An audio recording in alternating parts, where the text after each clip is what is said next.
राहुल गांधी पूरे देश में नफरत की दुकान बंद करके मोहब्बत की दुकान खोलने निकले हैं, लेकिन उनकी इस दुकान में कितना उनका साथ देने के लिए विपक्षी पार्टियां सामने आएंगी, सवाल ये बहुत बड़ा है। अभी तक तो विपक्षी पार्टियों में कई सारी पार्टियों ने समर्थन देने की बात कही है।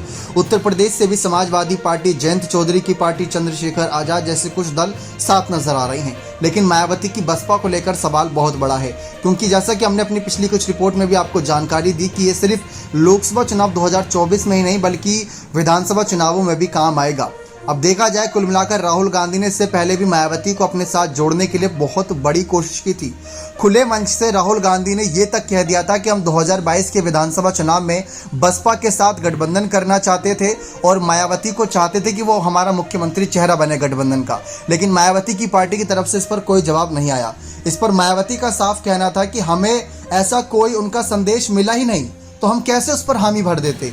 और कांग्रेस अपनी दाल गलाने की कोशिश करती है। जब कांग्रेस को लगता है कि उनकी पार्टी का ग्राफ गिर रहा है, पार्टी कमजोर पड़ रही है, तो दलित और मुस्लिमों के समर्थन में आ जाती है। जैसा कि देखा जाए, राहुल गांधी ने भारत जोड़ो यात्रा के जरिए बीजेपी और आरएसएस पर जमकर निशाना साधा।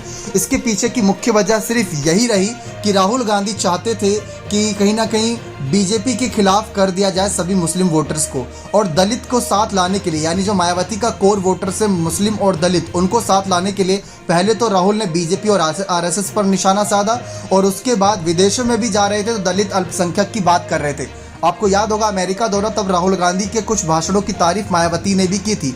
उन्होंने कहा था कि हाँ, सचमुच भारत देश में काफ़ी आदिवासी और दलित डरे हुए हैं, उनको डर लगता है कि उनके साथ क्या कुछ ना हो जाए, इसी वजह से वो एक एक करके पलायन कर रहे हैं। इस तमाम बातें राहुल गांधी ने अपने भाषण में जिक्र किया था। मायावती ने इसका समर्थन भी किया था। लेकिन दूसरी तरफ अगर देखा जाए, दलित की राजनीति कैसे खेली कांग्रेस ने अपने पार्टी के अध्यक्ष को ही दलित चेहरे के रूप में बैठा दिया, जो कि मल्लिकार्जुन खड़गे, इस समय सबसे बड़े नेता कांग्रेस के मल्लिकार्जुन खड़गे जो दलित नेता हैं। एक तरफ बीजेपी आरएसएस को कोस कोस कर राहुल गांधी मुस्लिम वोटर्स को साथ ला रहे हैं, तो दूसरी तरफ राहुल गांधी दलित चेहरे के रूप में अध्यक्ष को बैठा के अपनी तरफ काफी बड़ा खेल खेल रहे हैं। और दूसरी तरफ देखा जाए, जय भीम जय जवाहर के साथ नारे को भी लेकर आगे चलना चाह रही हैं। तो साफ पता चल रहा है कि अगर मायावती साथ नहीं आ रही, संदेश तो दिया गया, गठबंधन को लेकर ही बात की गई थी, भारत जोड़ो यात्रा में भी शामिल होने का संदेश दिया गया था, मायावती को भी दिया गया, उनके सांसदों और उनके विधायकों को भी दिया गया, उनके कुछ सांसद शामिल हो गए, लेकिन मायावती का फैसला नहीं बदला। मायावती ने अपना आशीर्वाद जरूर दिया था कि राहुल गांधी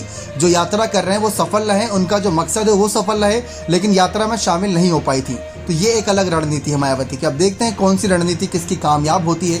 बाकी आपको क्या लगता है, कांग्रेस बसपा को गठबंधन करना चाहिए या नहीं, अपने कमेंट सेक्शन में जोड़ दीजिएगा। बहुत बहुत धन्यवाद।